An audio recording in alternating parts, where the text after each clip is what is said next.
Tan Malaka adalah seorang pejuang kemerdekaan Indonesia. Namanya sangat melegenda, bahkan ditetapkan sebagai pahlawan nasional oleh Presiden Soekarno berdasarkan keputusan Presiden RI nomor 53 yang ditandatangani pada tanggal 28 Maret tahun 1963. Lantas, bagaimana sepak terjang dan kisah hidupnya? Saking legendarisnya, kisah hidup pria bernama lengkap Sultan Ibrahim gelar Datuk Tan Malaka ini pernah diteliti oleh sejarawan Belanda bernama Harry Albert Poeze selama puluhan tahun. Poeze tidak hanya meneliti Tan Malaka lewat arsip kolonial di sekitar Leiden dan Amsterdam.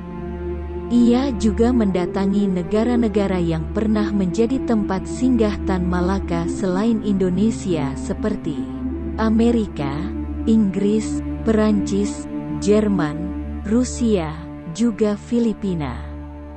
Ia bahkan ke Rusia untuk melacak arsip Komintern soal Tan Malaka di Moskwa. Tan Malaka adalah lulusan Quick School, sekolah guru, Bukit Tinggi. Berkat kecerdasannya, ia bersekolah di Belanda. Tapi, untuk bersekolah di sana, ia sempat meminjam dana dari orang-orang sekampungnya dan mendapat bantuan dari mantan gurunya. Pada awalnya, pria kelahiran tanggal 2 Juni tahun 1897 ini ingin mendapatkan akte untuk jadi kepala sekolah, tetapi karena sakit, ia hanya mendapatkan akte guru biasa.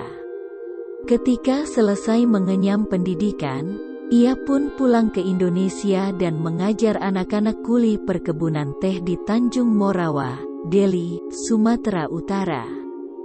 Dia kemudian merantau ke Jawa dan pergi ke Semarang. Di sana, dia ikut Sarekat Islam cabang Semarang dan sempat membangun sekolah di Semarang. Sebelum diusir dari Hindia Belanda, Tan Malaka juga sempat memimpin Partai Komunis Indonesia, PKI. Semasa hidupnya, Tan Malaka hidup berpindah-pindah dari satu negara ke negara yang lain, termasuk Rusia yang menguat menjadi Uni Soviet. Di negara itu, Tan menjadi anggota Komintern, anggota Komunis Internasional. Ia sempat berselisih dengan penguasa Uni Soviet, Joseph Stalin dan dituduh sebagai Trotskis. Sebelum Perang Dunia II, Tan Malaka hidup dalam penyamaran sekitar Asia Tenggara. Dalam masa-masa itu, ia pun menggunakan banyak nama samaran seperti Ilyas Hussein ketika di Indonesia, Alisio Rivera ketika di Filipina, Hasan Ghazali di Singapura, Osorio di Shanghai, dan Ong Sung Lee di Hong Kong. Di akhir masa pendudukan Jepang, dia menyamar sebagai mandor di Banten dan menghabiskan waktu untuk menulis karya besarnya, Madilog.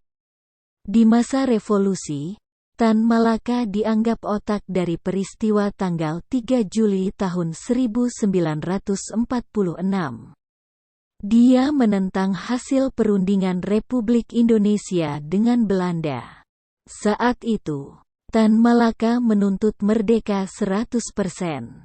Tan Malaka terlibat dalam persatuan perjuangan bersama Jenderal Sudirman. Tan Malaka juga pernah mendirikan Partai Musyawarah Rakyat Banyak, Murba. Partai ini pernah ikut pemilu 1955, namun dibekukan pada tahun 1965. Tan Malaka terbunuh sekitar Februari tahun 1949. Tan Malaka tewas ditembak oleh pasukan militer Indonesia tanpa pengadilan di Selopanggung, Kecamatan Semen, Kabupaten Kediri, pada tanggal 21 Februari tahun 1949. Eksekutornya berasal dari Brigade Sikatan atas perintah petinggi militer Jawa Timur.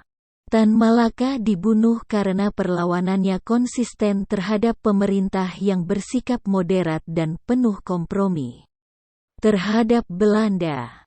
Belakangan, Presiden Soekarno menetapkan Tan Malaka sebagai pahlawan nasional berdasarkan keputusan Presiden RI nomor 53 yang ditandatangani pada tanggal 28 Maret tahun 1963.